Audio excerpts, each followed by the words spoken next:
hörmətli izləyicilər, Şəhidin Səsi proqramının bugünkü buraxılışında Xocalı faciəsinin insan həyatına buraxdığı ağır izləri göstərəcəyik. Biz bugün Xocalı faciəsi zamanı əsir düşmüş Vüqar Nəcəfovun ailəsini sizə təqdim edəcəyik. Onun yaşadıkları müharibənin yalnız cəbhədə deyil, insan həyatında buraxdığı izləri də göstərəcək. Biz bu ailəyə keçmişi xatırlatmaq üçün deyil, həqiqətləri bir daha göstərmək üçün gəlmişik. İndi isə Xocalı faciəsi haqqında hazırladığımız video çarxa baxaq.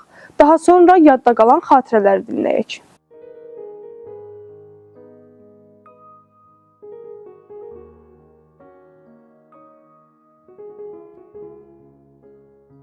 ...1992-ci il fevralın 26-sı Azərbaycan tarixinin ən qaranlıq gecəsi, insanlığın sınağa çəkildiyi bir an idi. O gecə Xocalı yalnız bir şəhər kimi deyil, bir nəfəs, bir ümid kimi susturuldu.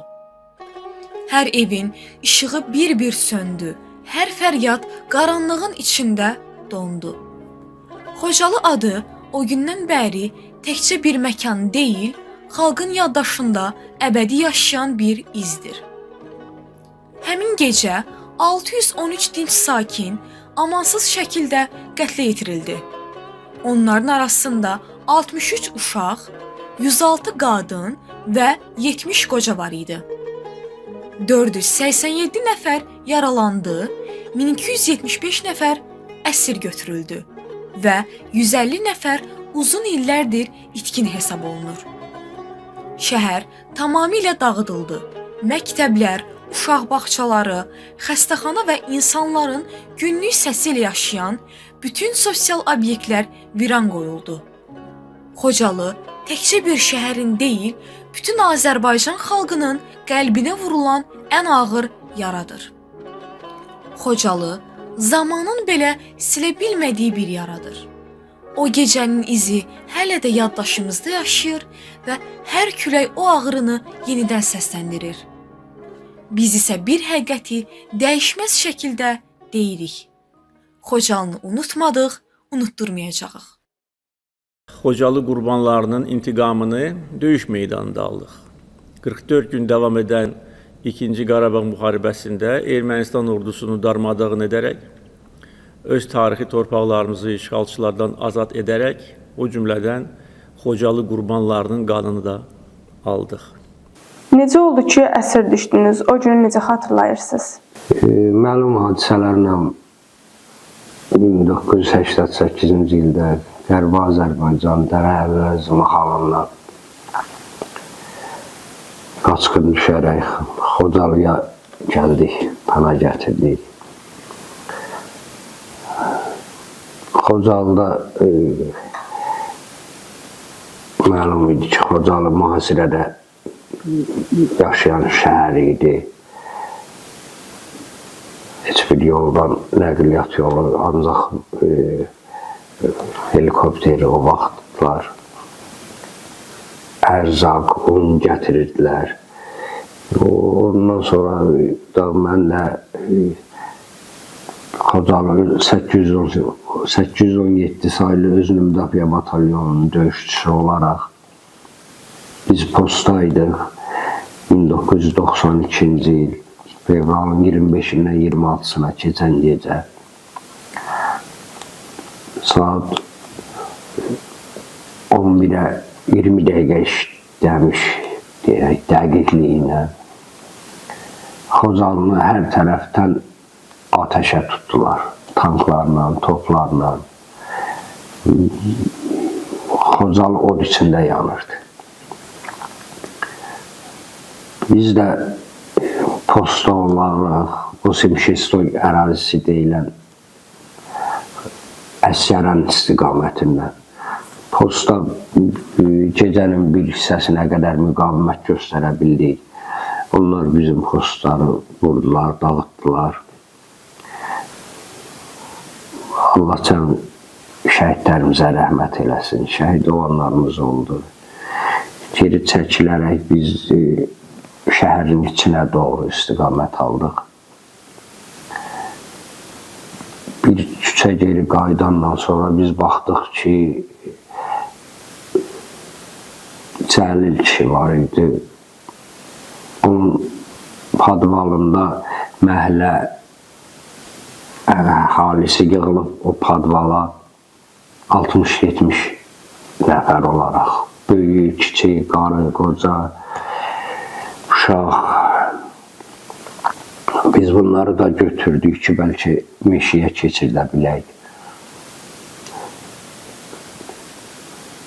Biz bir təzə çıxmışdıq, rəhmətli Tofiq Hüseynov, batalyon komandiri, özü müdafiə batalyonunun komandiri Xocalı. Bunlar gəldi, 3-4 nəfər ki, hər yeri bağlayıblar, bütün Xocalını zəbt eləyiblər, işğal eləyiblər. Xocalı salamat qalan bir ev demək olar yox idi. Hamısı od tutub yanırdı, hamısını ateşə tutmuşdular. Biz də həmin bu əhalini çalışdıq ki, keçirdək meşə istiqamətinə, Ağdam istiqamətinə, bəlkə gətirək çaydan, Qarqar çayı o vaxtda fevralın 26-sı, qış, qar, buz, soyuq, insanlar donurdu. Hansı istiqamətə irəlilədiksə, güclü müqavimətlə rastlaşdıq. Bizdə də mülki əhali çox idi, onları çalışdıq müdafiə eləyək, heç cür alınmadı. Bizi əhatəyə aldılar, yaylım ateşinə tutdular. O 60-70 nəfər dediyim yarısı, yarıdan çox hissəsi orada şəhid oldu. Allah hamısına rəhmət eləsin. Sağ qalanlarımızı da əsir götdülər, girov götdülər. Yaralılarımız var idi, apardıq, çay keçirdik, bitər. Oradan bir evə yığdılar, ondan sonra məni tək götdülər, dedi, aparıram qardaşım, sizin türklər, onlar bizə türklar deyirlər də belə. Sizin türklər mənim qardaşım öldürüb, səni aparacam, onun qəbrinin üstündə kəsər, başını kəsər. Apardı məni Xan kəndində bir məhəllədə bütün insanlara çağırış elədi. Qocadan tutmuş körpüyə, 3 yaşında uşağa qədər hamısına, bu uşağa ölcə deyildilər ki, bunlar bizim düşmənimizdir. Məni orada kimin əlində nə var idi? Ağac, armatur, balta, bıçaq, hər istədiyim şey, o qədər məni əzdilər, şumu itirdim. Qanın içində. Gecənin bir vaxtı özümə gələndə baxdım ki, qollarımı, qıçlar, ayaqlarımı zəncirlə bağlayıblar mal tövləsində. Səhərsi gün biri gəldi, bir erməni gəldi, dedi ki, mənim qardaşım Bakıda türmədədir, mən səni aparıram, saxlayam, qardaşımdan dəyişəm. Apardı Padvalda bir həftə zarıyıram, bir dəmir kravat setka qoyub. O setkanın üstündə elə gün olur, heç özümə gələ bilmirəm, şum itir ağrılardan.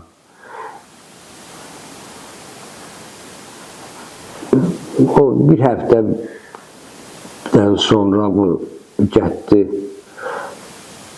odun yandırdı, bir peç dəmir qoydu, dəmir peç ki, bir vedrədə su verdi ki, yuyunarsa. Bu Padvalda, yəni bitzat basmasında belədir. Mən nə qədər çalışdım, gördüm, paltarımı soyuna bilmirəm. hər bu çiynağımı bıçaqla vurub sındırmışdılar. Qan axırdı. Bu hissəmlə bıçaqla vururdular. Qan axıb paltarın içində quruyub, donub. Mən nə qədər çalışdım, gördüm. Paltar çıxarır da bilmirəm əynimlə.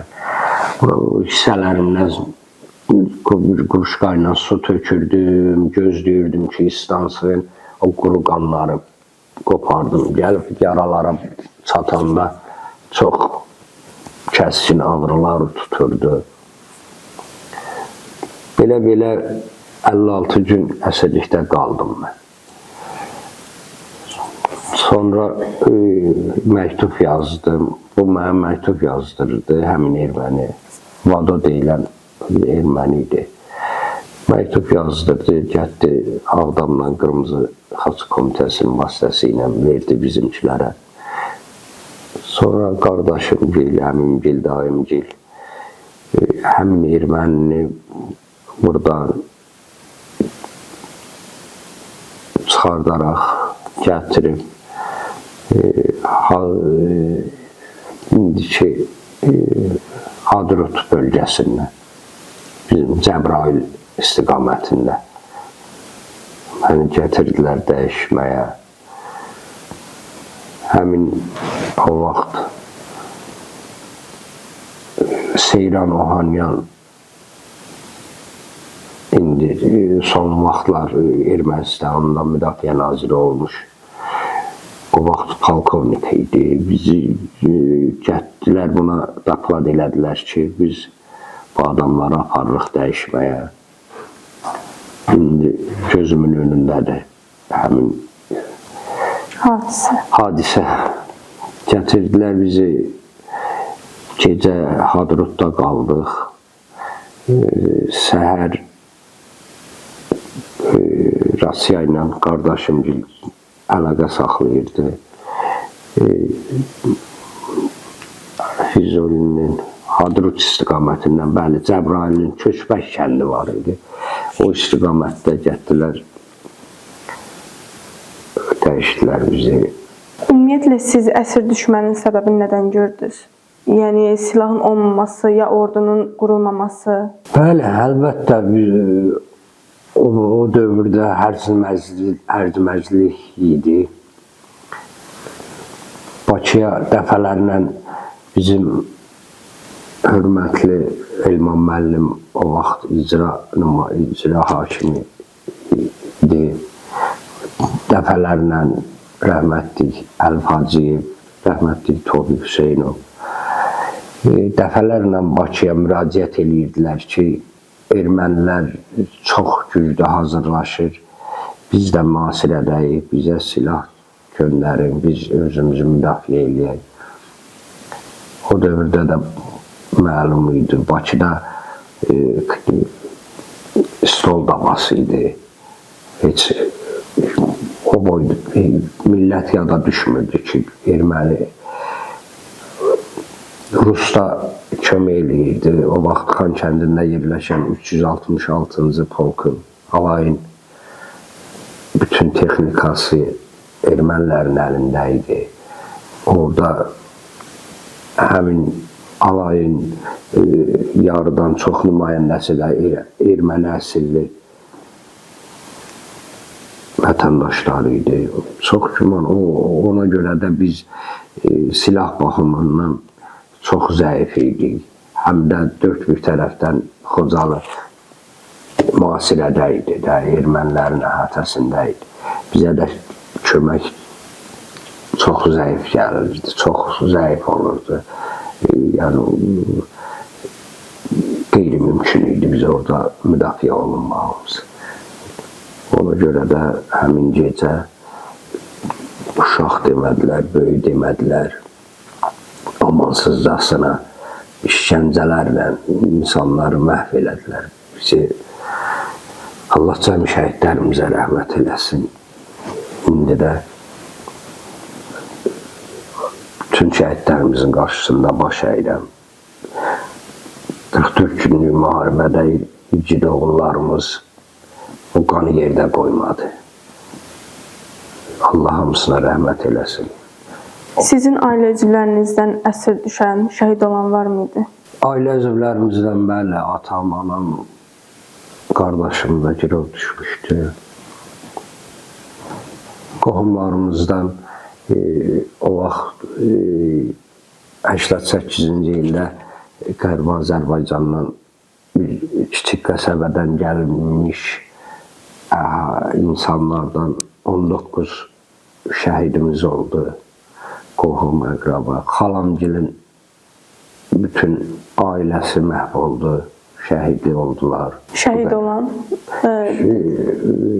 Şəhid olan Kərmov Samran, Kərmov Firəngül, Kərmov Firuz, Kərmov Soltan, Talibov Rəhim, Bayramov Sara, Bəhmənov Bəhmən, Bəhmənova Dilarə, Bəhmənov Müşfiq, rəhmətdilər, hamısı yaxın qohum əqraba idi. Bir kənddən biz Qərbi Azərbaycandan olaq, 88-ci ildə Xocalıya gələn hamı qohum əqraba idi. İtkin düşən şəhid də vardı. İtkin düşənimiz 2 nəfər, Kərmov Soltan Samranoğlu, Orucov Famil Əloğlu. 2 itkinimiz var. Biz yenə də İran bir balaca qəsəbədir. 56 gün ərzində sizi qida, geyimlər təmin edirdilərmi? Həmin 56 gün müddətində əvvəl demək olar bir həftə ərzində heç bir qidadan istifadə eləməmişəm, yəni vermirdilər onu. Amma bir həftədən sonra gün ərzində bir kruşka çay demək olarsa da belə soyuq ilıq formasında bu qədər bir sokda quru çörək verirdilər. Onu da birdən arada el olurdu, 2 gündən heç gəlib qapını da açan olmurdu. 2 gündən onu da vermirdilər. Həmin 56 gün ərzində ancaq yediyim o olub. Da yediyim, içdiyim bir fincan çay, bir bu qədər sokda quru çörək ondan qidalanmışam. Bir otaqda ümumilikdə neçə əsir saxlayırdılar və işgəncələr göz önündə mi olunurdu? Mən həmin 56 gün ərəfəsində tək qalmışam. Heç kimi görməmişəm. Ancaq sonra gələndən sonra atamın, qardaşımın, yenə bizim müəyyən həm yerlilərimizin danışdıqlarına görə Xankəndi türməsində bir otağa 20 nəfər, 30 nəfər yığırdılar üst-üstə. Yəni orada yatacaq yox. Onlara da çox ağır işgəncələr verirdilər. Atamın, qardaşımın qıçın armatından qırılıb əzmişdilər. İnsanlara orada daha çox vəhşicəsinə zülmlər verirdilər. Sizi tək saxlama səbəbləri nə idi? Dəyişmək. Bir də ki, mən əvvəlcədən vurğuladım. Biri məni tutdu ki, qardaşımı sizinçilər vurub, aparacam qardaşımın qəbrinin üstündə başını kəsər. Amma məni gətirəndən sonra onun başqa bir xalası oğlu, xala oğluydular. Gəldi məni, apardı öz zirzəmisində, saxladı ki, mənim qardaşımdan dəyişim. Mənim qardaşım Bakıda türmədədir. Çalışaram, dəyişə bilmərik, yenə kəsərsən. Ona görə də mən tək qalmaq səbəbim bu idi.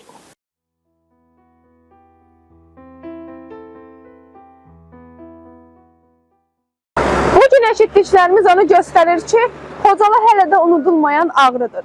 Vüqar Nəcəfovun həyatı bunun canlı sübutudur.